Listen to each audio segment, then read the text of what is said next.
2011 সাল, তখন ক্লাস 9-এ পড়ি। সবেমাত্র গোঁফের রেখা স্পষ্ট হতে শুরু করেছে।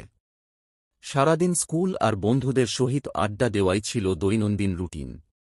ভালোবাসা কি সেটা নিয়ে তেমন কিউরিসিটি ছিল না। বন্ধুদের অনেকেই দেখতাম প্রেম করে, হাত কাটে, চিরকুট লিখে, ফোনে কথা বলে ইত্যাদি। সেদিন ছিল বুধবার, 7 অক্টোবর 2011। তাকে আমি প্রথম দেখি আমাদের ক্লাসের সামনে নিম গাছে হেলান দিয়ে দাঁড়িয়ে আছে আর কার সাথে যেন কথা বলতেছে আর হাসতেছে।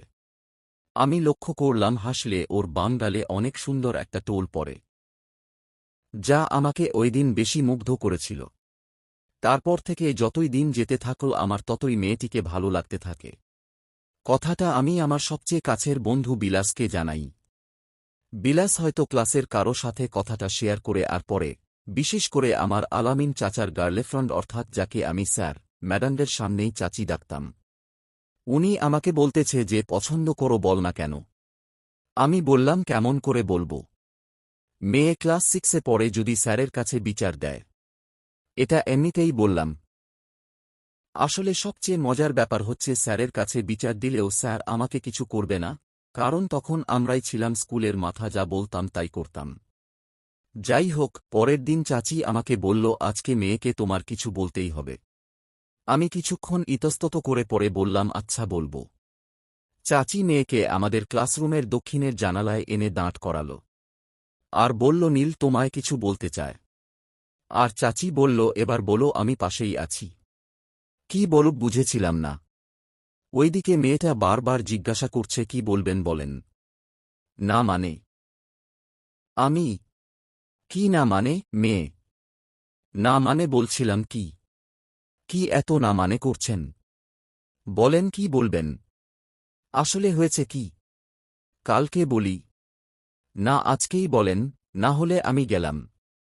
এই শুনো, আমি না তোমাকে খুব পছন্দ করি। একদমে চোখ বন্ধ করে বলে ফেললাম। বলেই সেখান থেকে চলে আসলাম। কিছুদিন পর এই শুনছেন মেয়ে। তাকিয়ে দেখি ওই মেয়েটি। আপনি তো অনেক সুন্দর গান করেন।